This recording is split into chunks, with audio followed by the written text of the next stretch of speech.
ये कहानी है एक मंदबुद्धि बालक थॉमस अल्वा एडिसन से दुनिया के सबसे महान वैज्ञानिक बनने की कहानी। 11 फरवरी 1847 की सर्द रात को अद्भुत बालक का जन्म हुआ, जिसका सिर आम बच्चों से बड़ा था पर शेष शरीर कमजोर था। बालक के दादा और चाचा के नाम पर उसका नाम थॉमस रखा गया। साथ ही एडिसन परिवार के संकट के समय भरपूर मदद करने वाले कैप्टन अल्वा ब्रेडले के नाम पर एक भाग अल्वा जोड़ा गया। इस तरह बालक का नाम थॉमस अल्वा एडिसन पड़ा। थॉमस के पिता का नाम सैमुअल जूनियर और माता का नाम नैन्सी था। न्यूयॉर्क से 130 किलोमीटर दूर मिलान में थॉमस अल्वा एडिसन का जन्म हुआ। थॉमस एडिसन का स्वास्थ्य शुरू से ही कमजोर रहा। उसे अक्सर सर्दी, जुकाम और सांस लेने में तकलीफ रहने लगी। वह पढ़ाई पर ध्यान केंद्रित नहीं कर पा रहा था। थॉमस अल्वा एडिसन का जीवन परिचय। बालक एडिसन की शिकायतें भी स्कूल से ज्यादा आती थी।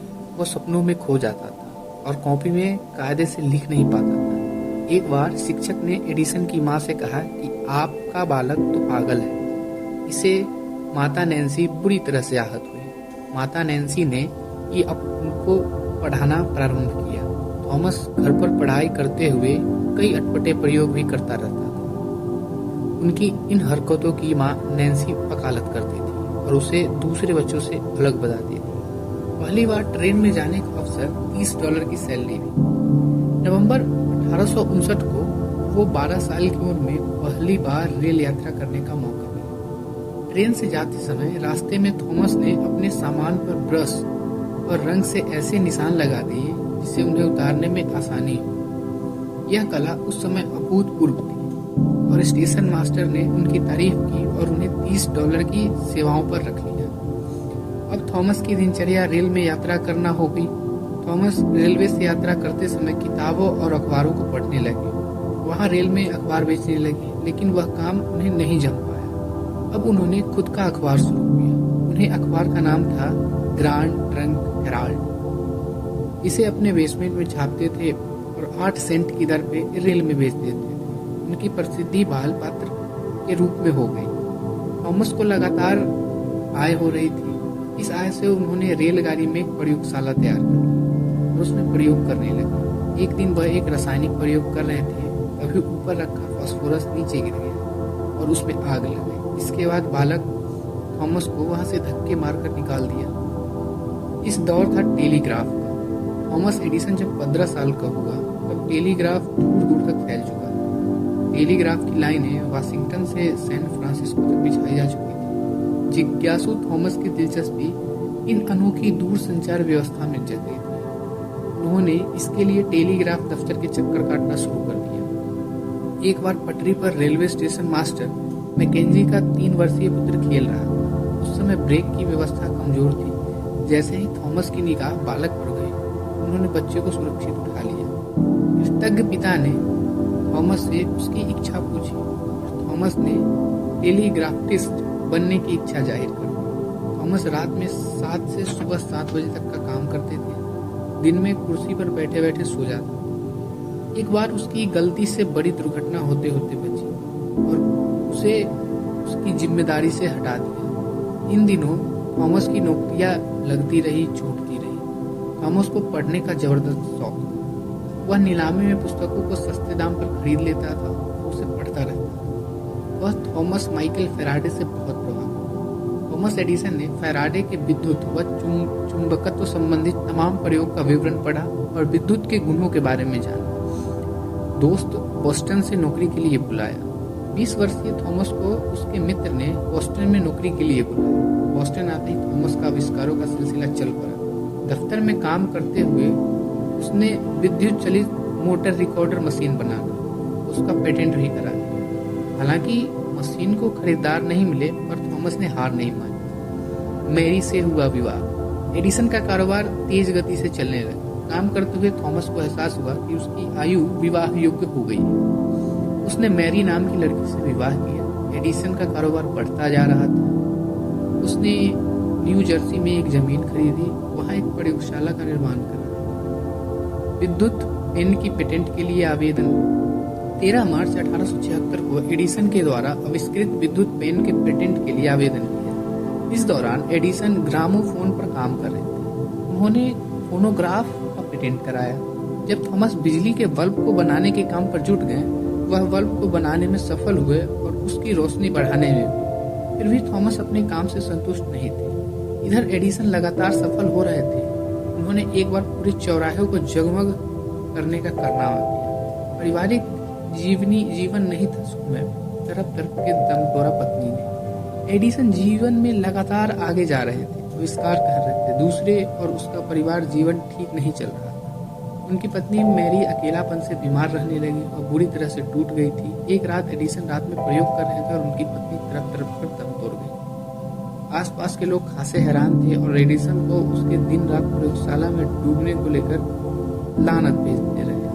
शायद उस दिन भगवान भी एडिसन से नाराज हो। मीना से दूसरी विवाह के बाद भी लैब में गुजरता था 4 साल। बाद में एडिसन ने मीना से दूसरा विवाह किया, लेकिन उनके प्रयोग करने की तरफ कभी कम नहीं हुई। इसी समय दुनिया भर में उथल पुथल का दौर था। विश्व युद्ध का सारा कई देशों पर पड़ रहा था। कुछ समय के लिए एडिसन ने अमेरिकी नेवी के लिए भी काम किया। इसके बाद वह अपने व्यापार में लौट गए। ऐसे हुआ रबर का आविष्कार। उस समय एडिसन के चर्चे सब तरफ। एडिसन के मित्र हेनरी फोर्ड ऑटोमोबाइल उद्योग में रबर की मांग को लेकर चिंतित। उस समय कृत्रिम रबर विकसित करने की योजना पर अलग अलग वैज्ञानिकों ने काम शुरू किया, लेकिन एडिसन के दिमाग में कुछ और ही चल रहा था। एडिसन ने एक वैक्यूम पंप तैयार किया जो रबर के पेड़ से दूध को तेजी से खींच लेता था।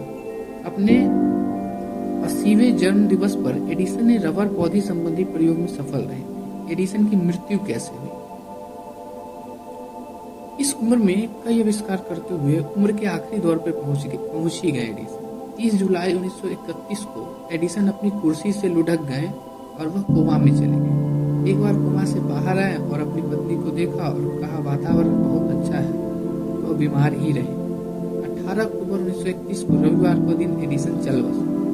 थॉमस अल्वा एडिसन ने इसका आविष्कार किया। 11 अक्टूबर 1868 में इलेक्ट्रिकल वोट रिकॉर्डर का पेटेंट।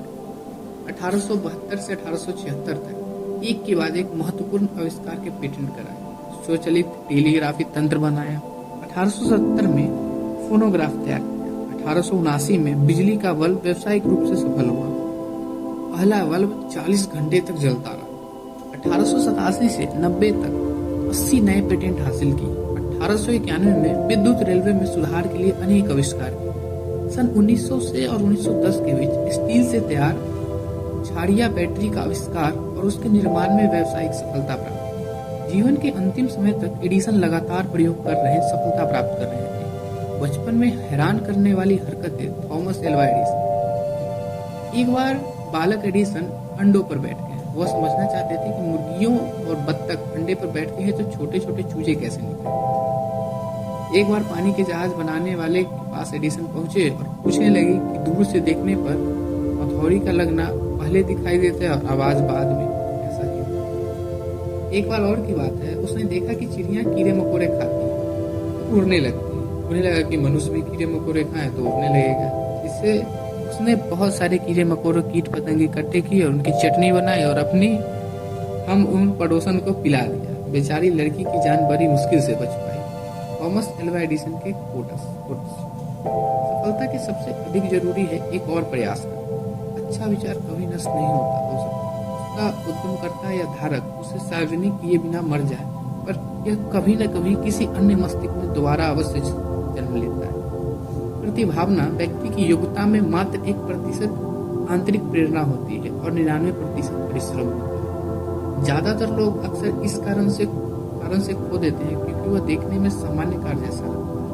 कई बार आविष्कार करने के लिए बेहतरीन कल्पना शक्ति और कबाड़ से प्राप्त सम्मान ही पर्याप्त होते हैं। यदि हम सब कर ले जिसके लिए हम सक्षम हैं, और हम आश्चर्य में पड़ जाएंगे कि हमारे विद्यालय छात्रों की सोचना नहीं सिखा पा रहे। यह आश्चर्य की बात है कि बहुत कम लोग अपना मस्तिष्क निश्चित रूप से और विधिवत काम में लगा पाते हैं।